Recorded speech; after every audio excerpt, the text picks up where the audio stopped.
Hello friends, पढ़ंतु classes में आप सभी का स्वागत है।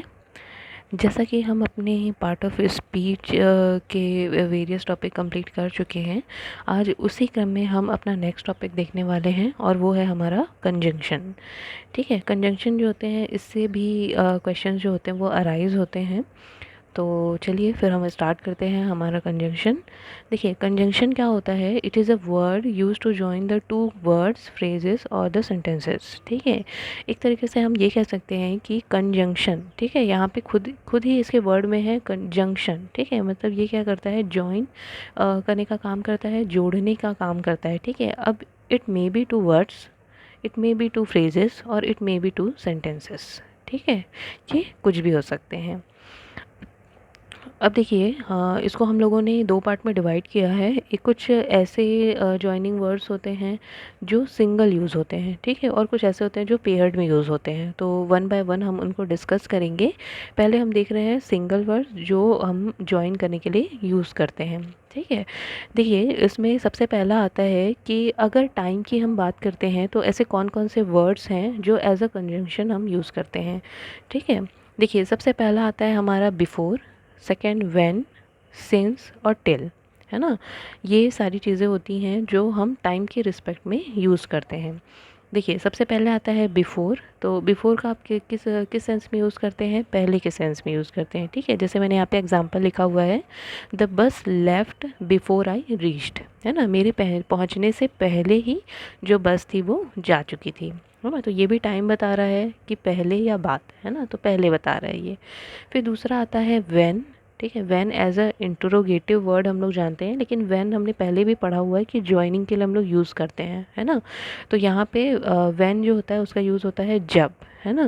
देखो, when Richa came to my home I was in the school, है ना। जब रीचा मेरे घर आई, मैं कहाँ था? स्कूल में था, है ना।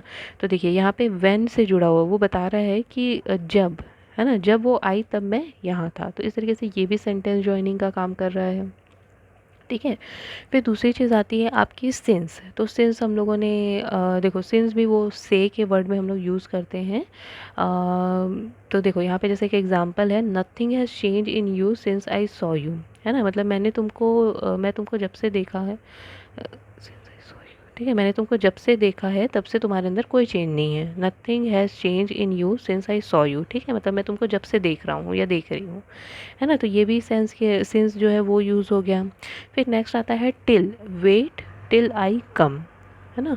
तो वेट करो जब तक मैं आता हूँ, है ना। तो यहाँ पे देखो जोड़ रहा है वो वेट, और आई कम को वो क्या कर रहा है? जोड़ रहा है टिल, है ना। क्या बोल रहा है कि जब तक मैं आता हूँ तब तक आप वेट करो। ठीक है, जब तक मैं आ रहा हूँ तब तक वेट करो। तो इस तरीके से ये कुछ टाइम बेस्ड कंजंक्शन है जिसको हम लोग क्या करते हैं? डिफरेंट डिफरेंट सेंस में यूज़ करते हैं।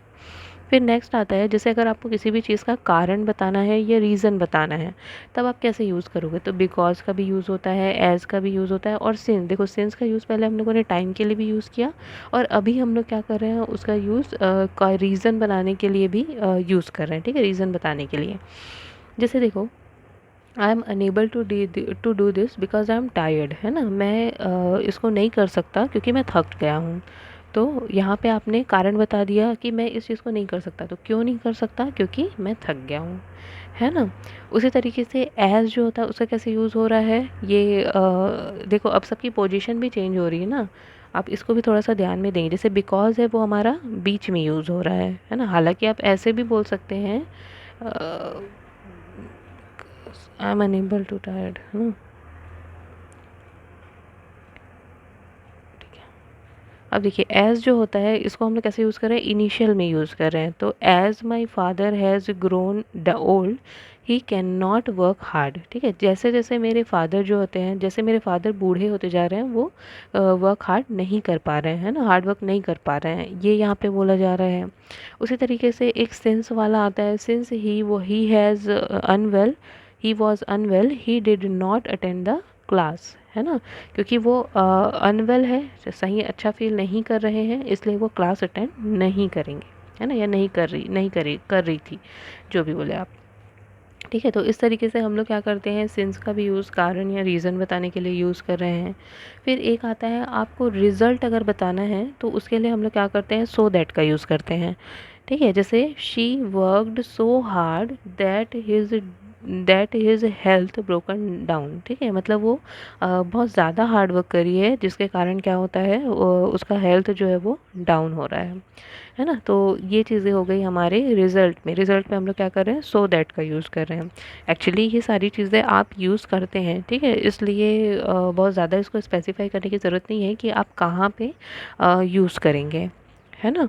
तो ये थोड़ा सा देख लेंगे। उसके बाद आता है हमारा कंडीशंस जो होते हैं वो आते हैं कि अगर हमको कोई कंडीशन बताना है, ठीक है, तब आप कौन सा जो कंजंक्शन है वो यूज़ करेंगे। तो देखिए, जैसे यहाँ पे इफ़ का हम लोग यूज़ करते हैं, ऑलरेडी हम लोग जानते हैं इफ़ हम लोग कब लगाते हैं, जब हमको कंडीशंस बतानी है ना। तो मैथ्स में भी हम लोग इफ़ लगाते हैं। तो देखिए, if you agree I will help you. ठीक है, अगर तुम सहमत हो तो मैं तुम्हारी सहायता करूँगा, है ना। इस तरीके से मतलब वहाँ पे उसने कंडीशन दे दिया कि अगर तुम सहमत हो। ठीक है, ये यहाँ पे उसने बता दिया। फिर दूसरे उसी तरीके से हम लोग अनलेस का भी यूज़ करते हैं। You should not go the wedding unless you are invited. ठीक है, तो यहाँ पे भी हम लोगों ने कंडीशन बता दिया है कि तुमको नहीं जाना चाहिए शादी में। अब क्यों नहीं जाना चाहिए, क्यों, जब तक कि तुमको अगर वो बुलाता नहीं है तब तक तुमको नहीं जाना चाहिए, है ना। तो उसने यहाँ पे भी उसने कंडीशन बता दी कि तुमको क्यों नहीं जाना चाहिए, है ना। तो ये चीज़ होता है हमारा क्या, कंजंक्शन। अब देखिए, हम लोग अपने नेक्स्ट पार्ट में जाते हैं।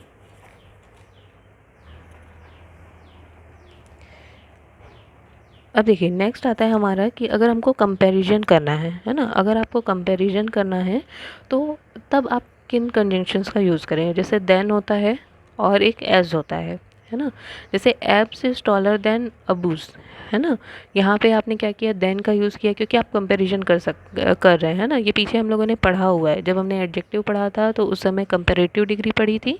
ठीक है, तो वहाँ पे हम लोगों ने देन का यूज़ देखा था। तो देन जो होता है वो हमारे कंपैरिजन के लिए यूज़ होता है। ठीक है, उसी तरीके से हम लोग एज़ का भी यूज़ करते हैं।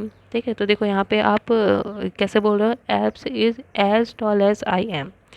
मतलब क्या होता है कि ये बता रहा है कि एब्स उतना ही लंबा है जितना कि मैं, है ना। तो अगर आपको इस सेंस में बताना है तो आप यहाँ पे क्या यूज़ करोगे, एज। ठीक है, और अगर आपको ये बताना है कि एब्स इज़ टॉलर देन अबूज, है ना, सॉरी, तो उस कंडीशन में हम लोग क्या करते हैं, देन का यूज़ करते हैं। उसी तरीके से एक प्लेस के लिए आप वेयर जो होता है उसका भी यूज़ करते हो। तो वेयर क्या होता है, I know where he was, है ना। मतलब आप इस तरीके से किसी का अगर प्लेस बताना है ना, तो देखो यहाँ पे हम लोगों ने, मैं ये जानता हूँ कि वो कहाँ था, है ना। तो इसके लिए हम लोगों ने क्या यूज़ किया है, वेयर। आई नो और ही वॉज को जोड़ने के लिए हम लोग किसका यूज़ कर रहे हैं, वेयर। तो इसलिए वेयर जो है वो क्या हो गया हम लोग का, कंजंक्शन ऑफ प्लेस हो गया। ठीक है, तो ये कुछ ऐसे वर्ड्स थे जो हम लोग एज अ कंजंक्शन यूज़ करते हैं। देखो, इनके बहुत सारे यूज़ है ना।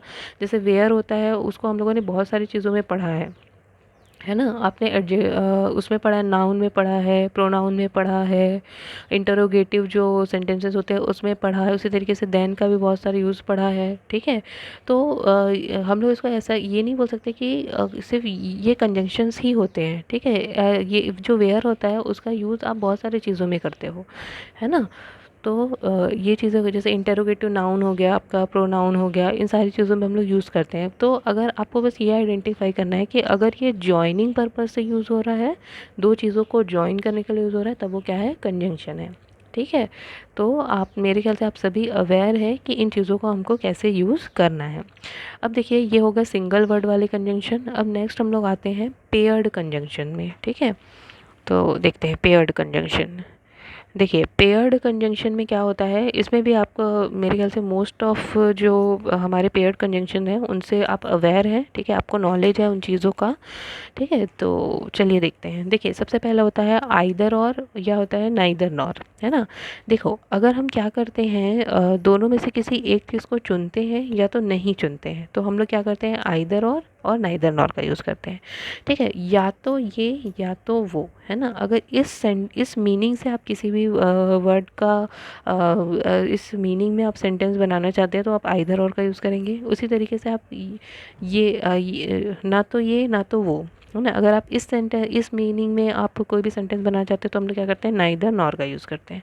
जैसे देखो यहाँ पे मैंने एग्जांपल दिया हुआ, आइदर सीता और Gita come to meet me, ठीक है, या तो सीता या तो गीता मुझसे मिलने आएंगी, ठीक है, मुझसे मिलने आई, कम टू मीट मी, है ना, उसके बाद मिलने आएंगी। उसी तरीके से neither Sita nor Gita come to meet me, है ना तो सीता ना तो गीता मुझसे मिलने आई, है ना, इस तरीके से भी हो सकता है, मतलब दोनों नहीं आए। तो अगर हम लोग इस सेंस से यूज़ करते हैं तो हमारा क्या हो जाता है, पेयर्ड में हमारा ये जो होता है कंजंक्शन यूज़ होता है। देखिए इसमें आपको ये हमेशा ध्यान रखना है कि आइदर जो होता है उसके साथ और यूज़ होगा, नाइदर जो होता है उसके साथ नॉर यूज़ होगा, ठीक है। ये बहुत ज़्यादा फ्रिक्वेंटली पूछा गया आपका क्वेश्चन होता है। जो पेयर्ड हमारे कंजंक्शन होते हैं ना, उसमें क्या किया जाता है कि एक को दिया जाता है और दूसरे को क्या कर दिया जाता है, छोड़ दिया जाता है। आपको वहाँ पे आइडेंटिफाई करना है कि यहाँ पे क्या आएगा, ठीक है। और एक मैंने इससे रिलेटेड आपको पहले भी क्वेश्चन बताए थे कि वर्ब भी पूछ सकता है, ठीक है, वो हम लोगों ने ऑलरेडी डिस्कस कर लिया हुआ है, तो आप उसको एक बार रिवाइज करेंगे यहाँ पे, ठीक है। उसी तरीके से बोथ और एंड, है ना, इसका हम लोग यूज़ करते हैं। तो देखो ये क्या मीनिंग बताता है, जैसे मैं एक एग्जांपल दे रही हूँ उससे आपको समझ आएगा कि ये क्या मीनिंग देता है। Both Sohan and Mohan have come, ठीक है, मतलब सोहन और मोहन दोनों आए, ठीक है। तो यहाँ पे जब दोनों का हम लोग को यूज़ करना है ना, तो हम लोग क्या करते हैं, बोथ और एंड का यूज़ करते हैं, ठीक है। तो ये भी देखो आपको ना पेयर्ड हमेशा याद रखना है ना, मैं ये बार बार आपको बोल रही हूँ, स्पेसिफाई कर रही हूँ कि जब भी पेयर्ड कंजंक्शन यूज़ होता है तो हम लोगों को ऐसे सेंटेंसेस दे देता है वो कि इसमें एक को वो छोड़ देता है, ठीक है, और हमको आइडेंटिफाई करना पड़ता है। वो आपके सेंटेंस को करेक्ट करने में भी दे सकता है, ठीक है, आपको फिल इन द ब्लैंक्स में भी दे सकता है, किसी भी तरीके से दे सकता है। तो हमको सिर्फ उसी के ऊपर फोकस करना है। इसलिए ये नहीं कि आपको बोथ याद है और आप एंड भूल गए, है ना, ऐसा नहीं करिएगा। आपको दोनों चीज़ें पढ़नी, बोथ और एंड, आपको दोनों याद होना चाहिए, ठीक है। तो देखो यहाँ पे both Sohan and Mohan have come, दोनों आए, ठीक है। Ram is both intelligent and hard working, Ram जो है वो दोनों है, हार्ड वर्किंग भी है और इंटेलिजेंट भी है, ठीक है। तो ये हम लोग बोल रहे हैं। और देखो इसमें क्या होता है कि जैसे बोथ सोहन एंड मोहन, ठीक है, दोनों के बारे में बात कर रहे हैं, इसलिए यहाँ पे हम लोगों ने क्या किया, प्लूरल वर्ब का यूज़ किया।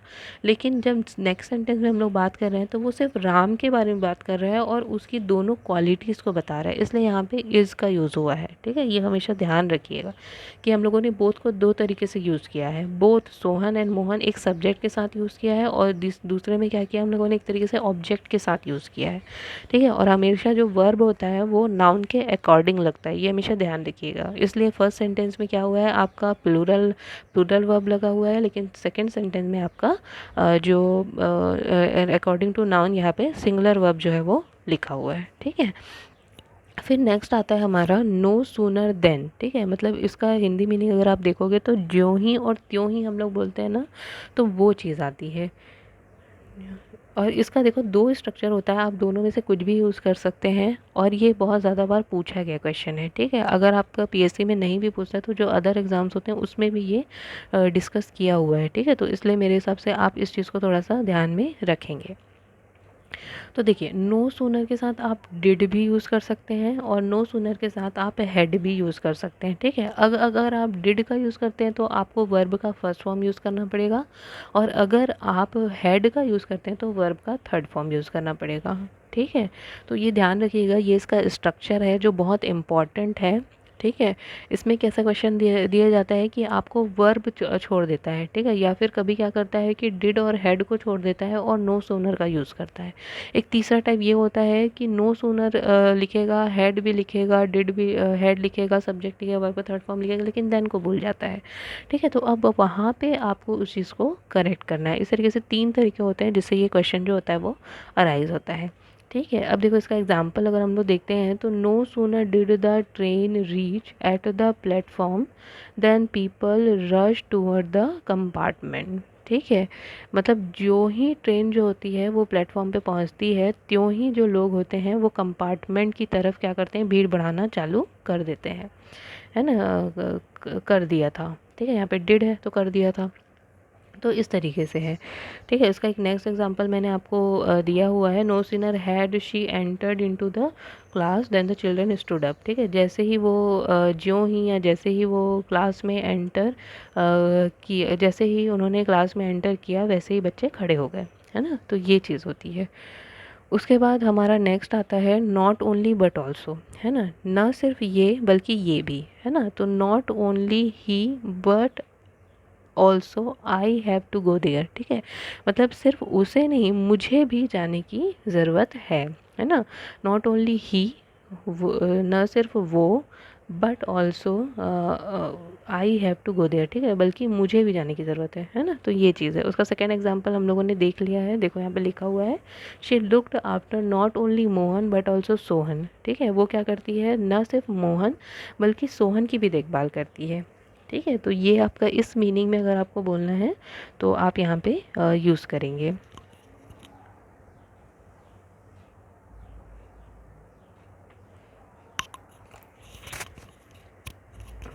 अब देखो लेस्ट जो होता है उसके साथ हमेशा शुड का यूज़ होता है, और ये आई थिंक पीएससी में पूछा हुआ क्वेश्चन है आपका, ठीक है, कि लेस्ट के साथ उसने शुड को ड्रॉप कर दिया था, आई थिंक छोड़ दिया था, ठीक है। तो इसको थोड़ा सा ध्यान में रखेंगे, लेस्ट और शुड, ठीक है, ताकि न, ये बोला जाता है। Work hard लेस्ट you should fail, ठीक है, हार्ड वर्क करो, ठीक है, कड़ी मेहनत करो ताकि तुम फेल ना हो, है ना, मतलब लेस्ट यू शुड फेल, ठीक है, नहीं तो तुम फेल हो जाओगे, है ना। तो इस सेंस में हम लोग क्या करते हैं, यूज़ करते हैं। बस इसमें ये ध्यान रखिएगा जो लेस्ट होता है ना उसके साथ हमेशा शुड जो होता है वो उसका पार्ट है, पेयर है, और वो उसके साथ यूज़ होगा, ठीक है। उसी तरीके से नेक्स्ट होता है हम लोग का हार्डली या स्कार्सली जो होता है उसके साथ हम लोग व्हेन का यूज़ करते हैं या फिर कॉमा का यूज़ किया जाता है। जैसे hardly she had gone out of the hostel when her parent came to meet her, ठीक है, वो मुश्किल से क्या की थी, हॉस्टल से निकली ही थी कि उसके पेरेंट जो है वो मिलने आ गए, है ना। तो ये चीज़ आता है इसका मीनिंग, ठीक है, मुश्किल से की। उसके बाद आता है हम लोग का ऑल दो या दो, ठीक है। तो यहाँ पे भी हम लोग ऑल दो या दो के साथ यट का यूज़ करते हैं या तो कॉमा का यूज़ करेंगे, ठीक है। जैसे यहाँ पे हम लोगों ने देखा है ऑल दो she is poor she is honest, ठीक है, हालांकि वो गरीब है लेकिन वो ईमानदार है, आप इस तरीके से बोलोगे, ठीक है। ये ध्यान में रखिएगा, ऑल दो और दो का मीनिंग क्या होता है, हालांकि, है ना। फिर उसी तरीके से दो को भी आप यूज़ कर सकते हो, दो she is poor yet she is honest, ठीक है। तो इस तरीके से आप इसका यूज़ कर सकते हैं। फिर नेक्स्ट हम आगे बढ़ते हैं। ठीक है, तो ये सॉरी ये हमारा कंप्लीट हो गया है आपका जो कंजंक्शन है, पेयर्ड कंजंक्शन, ठीक है, जो हमारे एग्ज़ाम पॉइंट ऑफ व्यू से इम्पॉर्टेंट है। तो वो चीज़ें जो होती हैं हम लोगों ने यहाँ पे देख ली हैं, इसे प्रैक्टिस करिए, ठीक है। और अपने जो क्वेश्चंस आपके पास होंगे, जितने से ज़्यादा क्वेश्चंस जो आपके पास होंगे उसको सॉल्व करिए, है ना, उसके प्रैक्टिस करिए, तो आपको इजीली ये चीज़ें जो होती हैं वो यूज़ करना बन जाएगा, है ना। तो ठीक है, फिर अब हम मिलते हैं हमारी नेक्स्ट टॉपिक के साथ। Subscribe our Padhantu classes. Thank you.